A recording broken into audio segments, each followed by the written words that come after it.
Hello friends, नीलूज instant delight चॅनलवर तुमचं सगळ्यांचं स्वागत आहे। या दिवसात आता पावसाळा खूप मस्त सुरू झालाय व आता पावसाळ्यात वेगवेगळ्या प्रकारच्या भाज्याही आपल्याला बाजारात खूप छान दिसायला लागल्यात। अशीच एक भाजी आज आपण बनवणार आहोत, ती म्हणजे अळूची भाजी।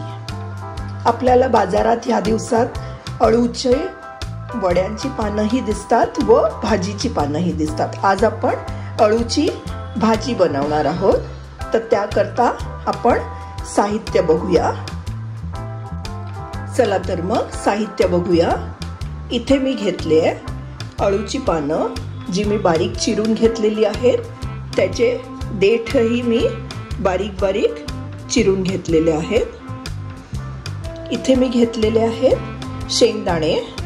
हे जे शेंगदाणे आपल्याला असे मिळतात बाजारात, हेही पावसाळ्यात खूप छान येतात व हे मी आता उकडून त्याचे असे साली काढून त्याच्या शेंगा काढून घेतलेल्या आहेत। इथे मी घेतलंय 1 वाटी खोबरं। इथे मी घेतलेले आहेत 1 वाटी काबुली चणे। या जागेवर तुम्ही कुठलेही चणे घेऊ शकता। हे मी आदल्या दिवशी रात्री भिजवून ठेवले आहेत व त्याला छान असे स्प्राउट्स आलेले आहेत। हिंग, मीठ, चिंचेचा कोळ, ह्या वड्या घेतल्या आहेत मी, कोहळ्याच्या वड्या असतात त्या, मिरची व गूळ। सर्वप्रथम मी इथे कुकर घेतलाय। कुकरमध्ये थोडंसं तेल तापत ठेवलेलं आहे। त्यात आता मी ही जी अळूची पानं आहेत ती आता सगळी घालणार आहे।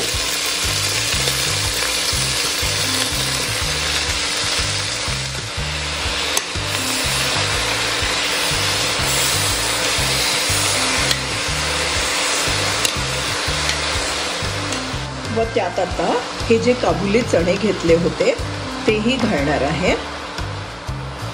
त्यात थोडंसं मीठ घालूया।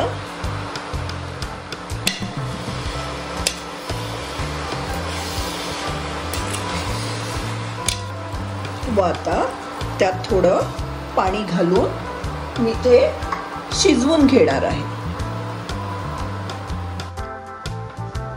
एकीकडे आपण अळूची पानं शिजत ठेवलेली आहे कुकरमध्ये, तर दुसरीकडे आता मिक्सी जार घेतलेला आहे। त्यात मी आता हे खोबरं घालणार आहे।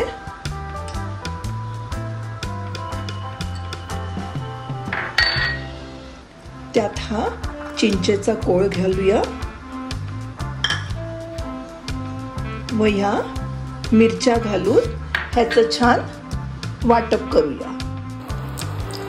इथे एका पॅन मध्ये मी तेल तापत ठेवलेलं आहे।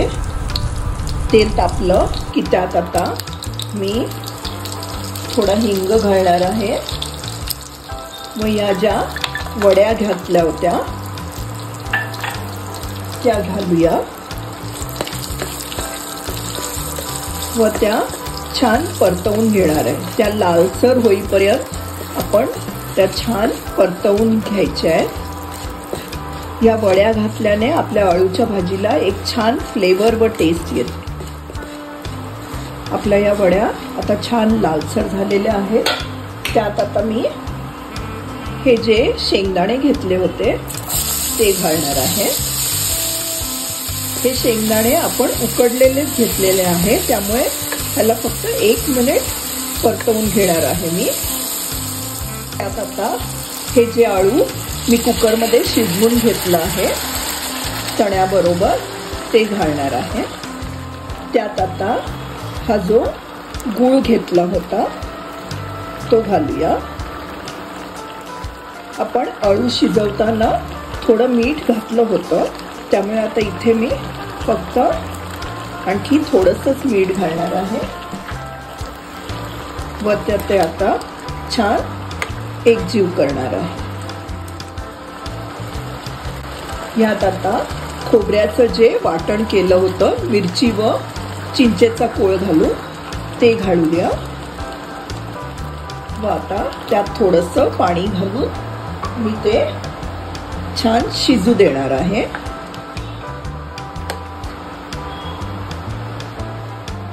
त्यावर आता झाकण ठेवून आपण ते छान शिजू देऊया. आपलं हे आळू शिजताना आपण त्यात 4 सोलं ही कोकम ज्याला म्हणतो तीही घालायची आहेत. ही ऑप्शनल आहे कारण आपण ह्याच्यात चिंचेचा कोळ घातलेला आहे, त्यामुळे कोकम घालायचं अगदी ऑप्शनल आहे.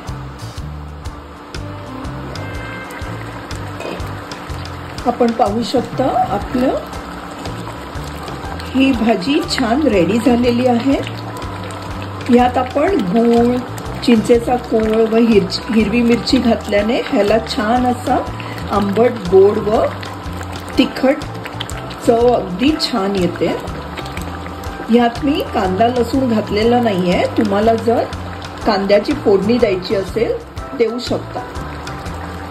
आपण आता हे एका सर्विंग बाउलमध्ये काढून घेऊया. तुम्हाला ही अळूची भाजी आवडली असेल तर तुम्ही ही रेसिपी नक्की ट्राय करून बघा. तुम्हाला ही नक्कीच आवडेल. व माझ्या चॅनलला लाईक, शेअर व सबस्क्राईब करायला विसरू नका. थँक्यू.